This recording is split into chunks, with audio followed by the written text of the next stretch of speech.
world is coming back. We're getting our vaccinations. It's starting to feel more and more like before the pandemic, but it's not over. And the NFLPA has recently advised players not to go to the voluntary spring workouts. That's OTAs, minicamp. It's supposed to be voluntary, although minicamp is mandatory. But anyway, OTAs, that kind of stuff. It's basically we're in the same spot we were last year. And my question to you is, for a team that's coming off a 6-10 season, a team that might want to have a quarterback competition or a brand new starting quarterback, what impact does this have potentially on the 49ers 2021 season? Go ahead, Maverick. Well, I know Tampa Bay didn't do their voluntary workouts last year, and that worked out well for them. Obviously, their new quarterback is a little more experienced than whoever the 49ers are going to start at quarterback, but they were totally fine with no and they're one of the teams that have already opted out, I think, in favor of not doing voluntary spring workouts. So some teams are doing that, and I think it'll be a little rocky for a team that's going with a rookie quarterback, but there's preseason this year, so they're already going to be, I think, at a better spot week 1 than they were last season. Good point. Yeah, I mean, I think that there being a preseason kind of de facto helps as far as getting reps to whomever the rookie quarterback is. You know, my biggest issue or fear, I guess, with no OTAs and things of that nature is just, once again, like the health. You know, I just want to make sure everybody's coming into camp healthy so that, you know, people could start the beginning of the season healthy as well. And, you know, obviously things went off the rail health-wise for the 49ers, you know, in the first, 4 to 6 games of the season. And I think a lot of that had to do with just people not getting the same type of work in the preseason and camps and stuff like that. So as long as they can still figure out a way to keep everybody healthy and maybe ease people in through preseason and even, have some pitch count for some of the guys coming off injuries early in the season, I think that it won't make that big of a difference. Yeah, I have a very indifferent stance on this, and I feel like both Maverick and Suneil did a great job of laying out the pros and cons as to why I'm very balanced on this issue, because there are a lot of pros and there are a lot of cons. The con being, of course, the 49ers had a very tough time staying healthy last year, and you do want your players out there working out and getting into football shape.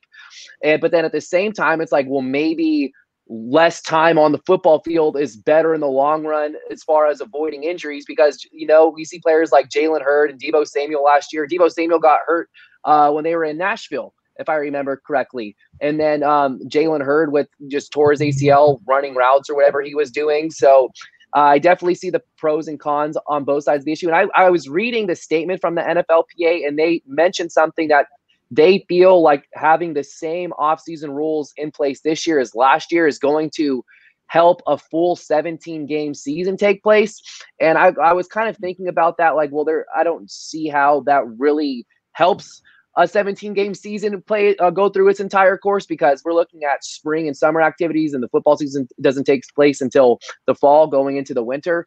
But yeah, definitely see both sides of this issue, both sides, and I just have an indifferent take.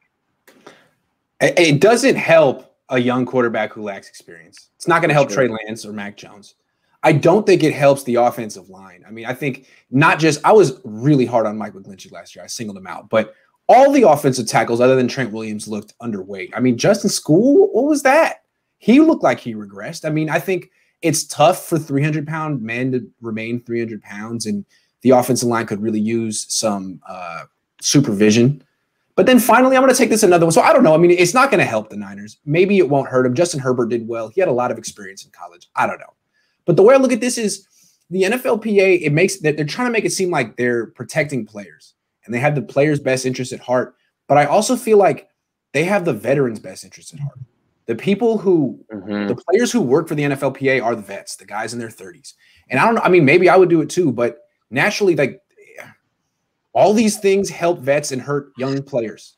The 30-year-olds don't need OTAs. They don't need that. They already know the schemes and they've established themselves. The guys who need OTAs are the young guys, the guys who need development, and the guys who are going to be taking the veterans' job, the guys who are cheaper, younger, faster, all that stuff. And there's always been a little bit of a competition between the older, more expensive vets and the cheaper, younger players, especially since this rookie wage scale came in. So to me, it almost feels like collusion against the young guys. They need this time on the field, and these vets are like, no, it's not safe yet. Well, that's debatable. I don't know. That's the one way I look at it. I think it's like kind of a disservice to the 22-year-olds, the 23-year-olds in the league. What I'm saying. Sure. Good point. Anyway, that's fair. Mark says, what if the Jags take Fields and the Jets take Wilson? Is Lawrence a slam dunk Kyle guy? Interesting question. You know, Chris Sims had much more negative than positive to say about Trevor Lawrence. He's like, yeah, he's really good, but, you know, he kind of has a long release. He's really tall. People, you know, he's kind of skinny. He had a great team. Kyle isn't the kind – it seems like in the past he stayed away from spread offense quarterbacks. Trevor Lawrence is a spread offense quarterback. I don't know. It would take a lot of guys to not take Trevor Lawrence. I mean, your fan base would hate you. And I saw a stat that said that Trevor Lawrence had the least amount of under center snaps out of the top 5 quarterbacks. It's a good question, Mark. I just feel like there'd be so much pressure from your fan base to take Trevor Lawrence. If Trevor Lawrence started sliding in the draft, everyone's head would explode for good reason because he's great. I think he's great. I don't see. Have you seen that movie Draft Day where, you know, where the quarterback's supposed to go 1 and then he slides and like the it's a cheesy movie, but then they trade their own draft picks back to go get him or whatever. Yeah. No, I haven't seen that one. Oh, well, you should watch it. I'll definitely watch it. You need to play a drinking game or something with the most unrealistic trades, but that could happen. That's funny. Kajan says, is Lance perfect for Kyle's ego? Very raw, mold him how he wants, gets all the credit for his success. He is raw. Yeah. Possible. I'm anti-Kyle Shanahan in this ego narrative that Grant has put out in the ozone. Like that is not any. I don't think there's any truth to that as far as Kyle Shanahan has an ego and that's why he picks players and treats players certain ways. I think I'm off that bandwagon. Travis Etienne, playmaker, fast can catch too. Yeah, that's another reason. Like if you want to take a running back in round 2, you don't necessarily have to trade up. There could be 3 or 4 guys you can wait on and take the best one. Etienne's going first round. Is he? Okay. Yeah. The thing about Lance and Kyle's ego, I mean, I guess the idea would be like he would be your Taysom Hill project.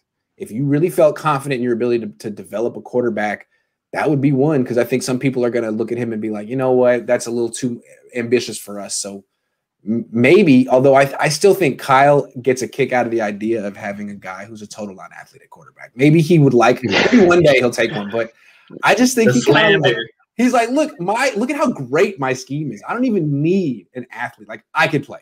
I could do this. The slander. I'm sorry. I take it back. Suneil, I'm sorry. I take it back.